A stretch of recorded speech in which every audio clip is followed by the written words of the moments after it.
ஏங்க நல்லா இருக்கா சேலை கிளம்பியாச்சுங்க.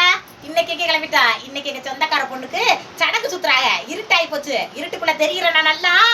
கண்ணை கரையன் இருக்கு. ஏற்கனவே வெளிச்சம் பளிச்சுன்னு லைட்டை போட்டு எடுக்கிறாங்க. சேலை எப்படி இருக்கு? நல்லா இருக்கா? இந்த சேலை வந்து என் நாத்தனார் விட்டு சேலைங்க.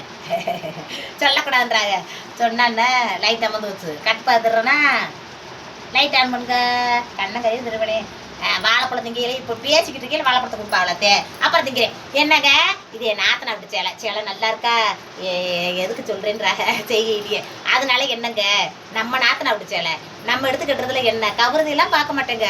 அதை பேசினா இதை வாங்கினா கவுருதியா குறைச்சலா இருக்கணும், நாத்தனாட்டு இந்த கெத்தா இருக்கணும், அப்படி இப்படிலாம் நினைக்க மாட்டேங்க. நம்ம நாத்து நம்ம புருஷனோட பிறந்தது இன்னொரு தடவையா பிறக்க போகுது. அது நம்மளுக்கு கூட குறையா எதா இருந்தாலும் ஒரே மாதிரி இருக்கா உடம்பு. சட்டை கரெக்டாக ஆயிடுச்சு.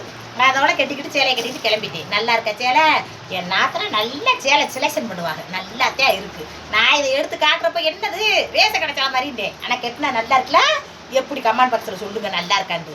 கிளம்பிட்டேன். சடங்கு தானே, சடங்கு விடுண்டு ஏக்க இது தங்கம்மா நினச்சிக்கிட்டு இது எத்தனை வகை எம்புடுக்கா நகை வச்சிருக்கேன்னா கேட்காதீங்க. இது உண்மையிலே கவரிங்க. என் மச்சா மகளுக்கு குமரி பிள்ளையெல்லாம் இருக்குது. அது போட்டுக்கிட்டு வெளியில் போக வர்றதுக்காக வாங்கி வச்சிருக்காங்க. அதில் ஒன்று வாங்கிட்டு போட்டுக்கிட்டு கிளம்பிட்டேன். ஏன்னா நைட் நேரத்தில் வரோம் பக்குவமாக போடல.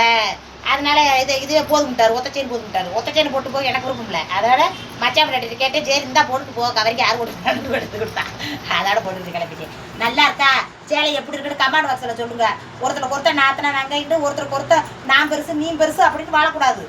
எதா இருந்தாலும் நம்ம நாத்திர நம்ம வீட்டில் வந்து நம்மளோட கூட்ட உரிமையா என்ன இருக்கு ஏது இருக்கு சாப்பாடு இருக்கா எப்படி இருக்கா என்ன ஏதுன்னு உரிமையா பேசுறதுக்கு உரிமை இருக்கு. அதே மாதிரி நம்ம நாத்திரட்ட சேலை எடுத்து கட்டுறதுலையும் சட்டை எடுத்து போடுறதுலையும் கொடுக்க வாங்க இப்படித்தான் இருக்கணும். இதுதான் சந்தோஷம். என்ன அப்படித்தான் நினச்சிக்கிட்டு எங்கள் நாத்தனை சொல்ல வேணாம்ன்றாங்க. இதனால என்ன உண்மையை சொல்றதுனால என்ன வேற சேலை கட்டிட்டு வந்தேன் வேணாட்டி இது நல்லா கட்டி அப்படின்னு கொடுத்தாங்க.